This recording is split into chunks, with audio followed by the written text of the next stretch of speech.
Salut à tous, on se retrouve aujourd'hui pour parler du Paris Saint-Germain ce lundi 7 octobre et on commence tout d'abord avec le match hier soir, le Paris Saint-Germain en déplacement du côté de Nice pour cette 7e journée de Ligue 1 et ça s'est fini sur un score de match nul 1 partout.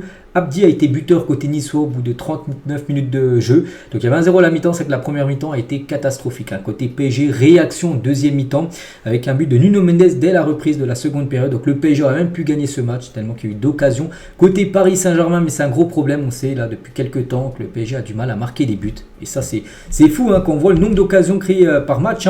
Donc voici les statistiques, 71% de possession de balle, 19 tirs. C'est énorme, 9 tirs cadrés pour un but marqué et 8 arrêts du gardien Bulka. 8 arrêts les gars, c'est un match exceptionnel, sinon le PSG aurait certainement gagné le match.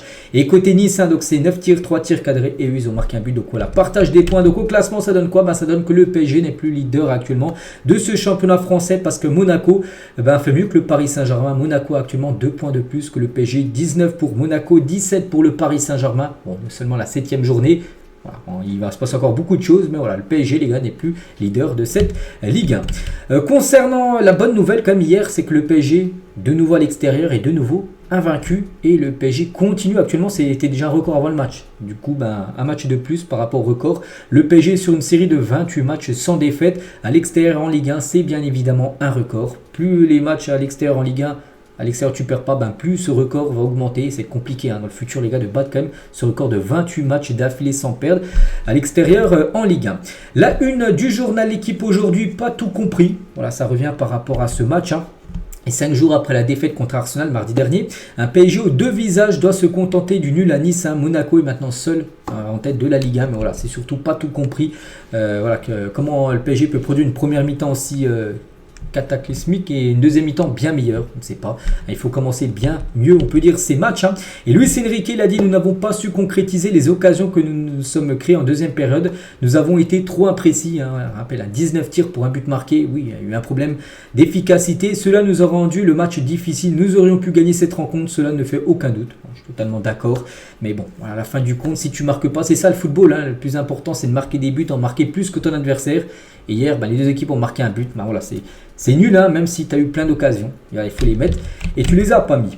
Je suis fier qu'après une mauvaise première mi-temps, mes joueurs ont maintenu un état d'esprit positif après la deuxième période. Donc à la mi-temps, j'aurais pu parfaitement effectuer 5 changements par rapport au 11 de départ. Il aurait pu changer la moitié de l'équipe, il a dit. Mais voilà, j'en ai fait un en sortant Randal Colomoni, en rentrant Kangini, qui a été très bon lors de son entrée en jeu. Donc c'est à la fin du championnat qu'on donne des notes, mais le début de saison est meilleur que celui de la saison dernière, d'après Luis Enrique. Il revient aussi par rapport à l'arbitrage qui n'a pas été bon. Je ne sais même plus comment il s'appelle cet arbitre. C'est que c'est pas la première fois qu'il arbitre le PSG où il arbitre un peu n'importe comment, cet arbitre. Bref, donc il y a une agression sur Hakimi qui aurait mérité d'être analysée, mais ce sont mes joueurs qui ont reçu 2 cartons jaunes en gros. Ça aurait été simple de se plaindre après ça, mais mes joueurs ne l'ont pas fait. Donc voilà, c'est vrai que voilà, parce que ça aurait pu être carton rouge, mais du coup les joueurs sont partis réclamer voilà, il faut le voir sans moins la VAR, que ça méritait peut-être un rouge. Et l'arbitre, les gars, a mis des jaunes comme ça. C'est que cet arbitre, les gars, il est quand même très très moyen. Luis Enrique, toujours, donc il y a une explication facile. Il y a eu un niveau d'imprécision qui n'est pas habituel chez la plupart des joueurs. Là, on a un niveau d'erreur très élevé. Voilà, par exemple, au milieu de terrain, on parlait tout à l'heure avec une stat, il y a eu plus de 20 ballons perdus. Par rapport aux 3 milieux de terrain en première période, c'est quand même une catastrophe. Luis Enrique, donc on est imprécis sur des passes simples qu'on ne manque jamais normalement. Quand ça arrive à plusieurs joueurs différents, ça veut dire qu'il y a un problème. C'était une première période difficile pour nous, on était trop imprécis. Voilà, des fois, des joueurs qui sont à 3 mètres devant toi, tu n'arrives pas à faire une passe, c'est qu'il y a un problème. Et c'est que ça a été le cas pour beaucoup de joueurs lors de cette rencontre. Tiens, on va parler de ce joueur, les gars, Warren Zaïre-Emery, parce qu'il a été noté par le journal Le Parisien ou le journal L'équipe, une note de 3 sur 10. 3 sur 10, ça équivaut à un mauvais match de Zaïre-Emery. C'est que Zaïre-Emery, depuis ce début de saison, il n'a pas du tout la même influence qu'il avait la saison dernière. La saison dernière, c'est un joueur qui cassait des lignes, qui était très précis. Hier, les gars, il a perdu beaucoup de ballons.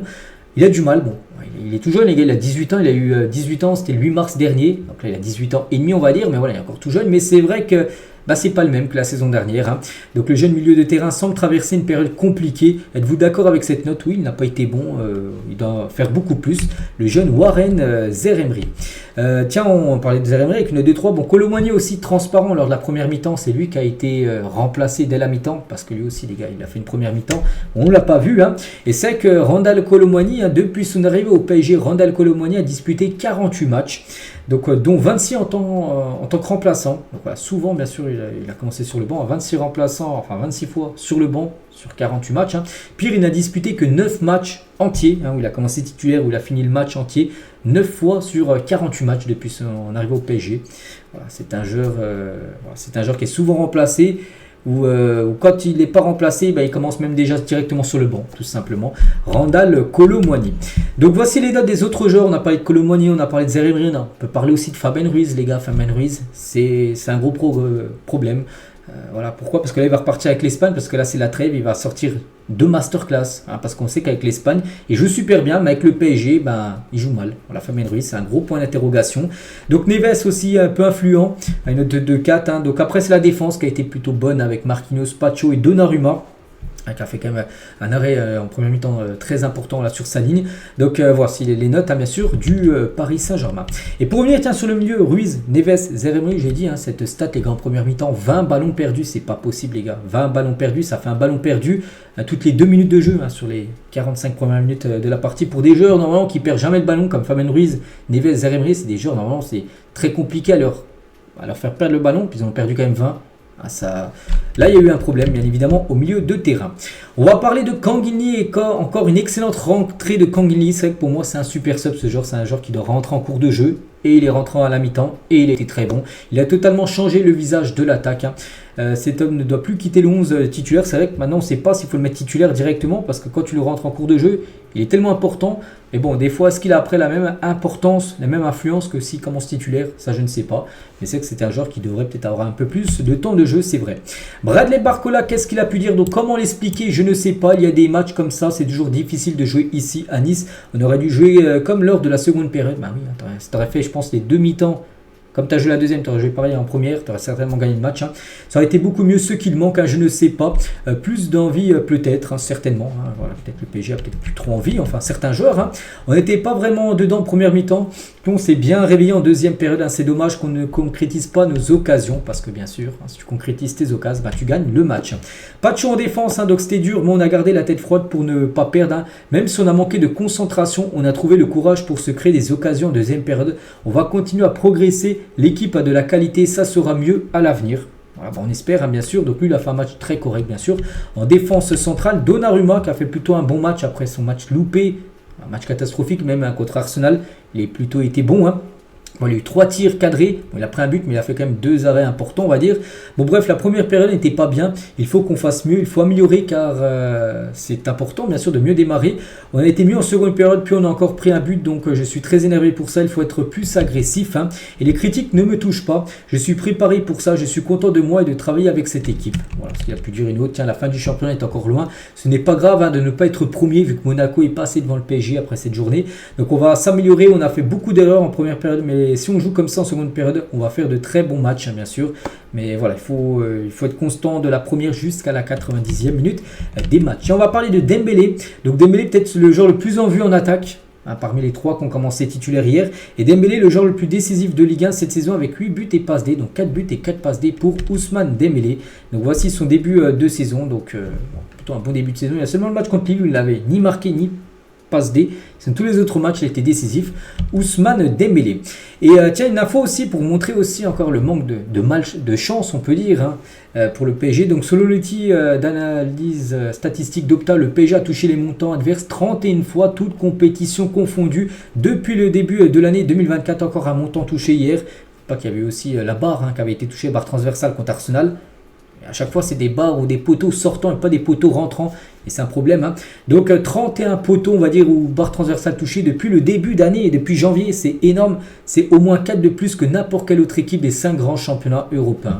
Voilà. Donc là aussi, il y a beaucoup aussi de malchance hein, par rapport aux poteaux et aux barres transversales. Bref, voilà tout ce qu'il y a à dire, les gars, sur cette rencontre. On bascule maintenant sur les prochains matchs. Donc là maintenant, place à la trêve internationale du 7 au 15 octobre. Donc le prochain match, ça sera le 19. Donc là, dans 12 jours. Jour pour jour, ça sera un match contre Strasbourg. Après, il y aura le PSG-PSV et le Marseille-Paris Saint-Germain pour finir avec le mois d'octobre. Donc voilà, bien sûr, il y aura des grosses rencontres. Et concernant cette trêve internationale, voici les joueurs appelés. Bon, je ne vais pas tous les citer, vous pouvez les voir. Il y a beaucoup de Français. Il y a les Portugais, Vitinha, Neves et Nuno Mendes, Fabien Ruiz, bien sûr, du côté de l'Espagne, ou Beraldo et Marquinhos du côté du Brésil. On parlera bien évidemment des performances de tous ces joueurs quand ils seront en sélection. Et on finit avec une question, un sondage que j'ai pu voir de le meilleur du PSG. Et que pensez-vous de Luis Enrique? Voilà, après 2 mois et demi de compétition, même de 1 an, si on reprend depuis le début de saison dernière. Donc je le soutiens à fond, ce coach. Je suis mitigé, je n'apprécie pas son jeu, je veux sa démission. 2201 votes, pensez votre choix en tête. Et la plupart ont mis, je le soutiens à fond. Un supporter sur 2 soutiennent à fond quand même Luis Enrique. Donc moi j'ai mis quand même, je suis mitigé. Je suis mitigé par rapport à des fois des choix qu'il fait très surprenants, qu'il a pu faire en début de saison, qu'il a pu faire, saison dernière contre Newcastle. Souvenez-vous, il avait mis 4 attaquants. C'est des choix un petit peu bizarres. Moi, je suis mitigé. Bon, j'ai pas dit, voilà, je veux sa démission. Non, je veux pas qu'il démissionne. Je veux que le PSG garde encore ce coach-là. Mais voilà, il y a des choix que je trouve des fois qui sont un peu bizarres, comme de Luis Enrique. Bon, après, c'est lui le coach, bien évidemment. C'est lui, il fait ce qu'il veut de l'équipe. Donc voilà, les gars, ce qu'il y a à dire sur cet épisode. Donc j'espère que ça vous a plu. Donc on se retrouve, bien sûr, tous les jours encore, même si c'est la trêve. Il y a tous les jours des choses à dire sur le Paris Saint-Germain. Je vous souhaite une très bonne journée et à demain.